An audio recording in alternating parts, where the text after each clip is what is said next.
Hi, this is Henry Bonus for Kicksplorer. This segment is all about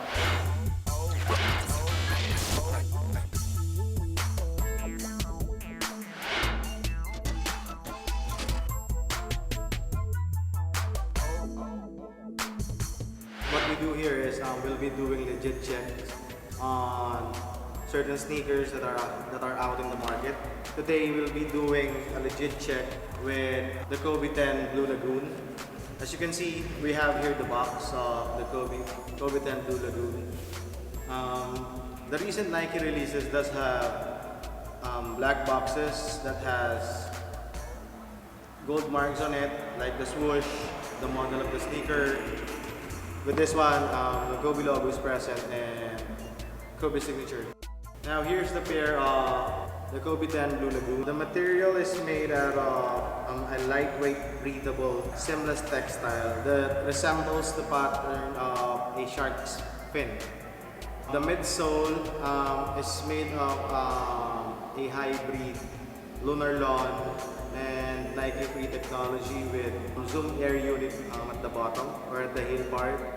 The midsole is mostly translucent for us to be able to see the technology inside the sneaker. Now, since yung segment is about legit check, what do you expect on a legit pair? What is the difference between a fake one and a legit one? This one is a legit one from Nike. As you can see, yung pagkaadikit niya, sobrang pulido. Compare mo rin sa mga makikita natin sa mga tiyangge, like sa Green Hills, yung mga tiyangge sa Green Hills or sa Divisoria. Sa glue marks pa lang makikita mo na hadat. Though, hindi ganun din kapulido itong mga to, pero there's a lot of, maraming diferensya, maraming pagkakaiba. Unang-una sa mag-legit check, yun, you need to check kasi kung sa shape pa lang, ma-distinguish mo na which one is fake and which one is not. Usually yung fake, medyo off yung shape niya, makapal yung padding sa loob or yung sock liner. Yung usually sa tongue, medyo iba rin yung korte. Mainly sa shape lang naman nagkakatalo kasi yung fake ones, hindi naman nila talaga kayang gayahin yung technology na in-inculcate ng Nike dun sa pair. You need to know what is the actual shape, does it look off, does it not?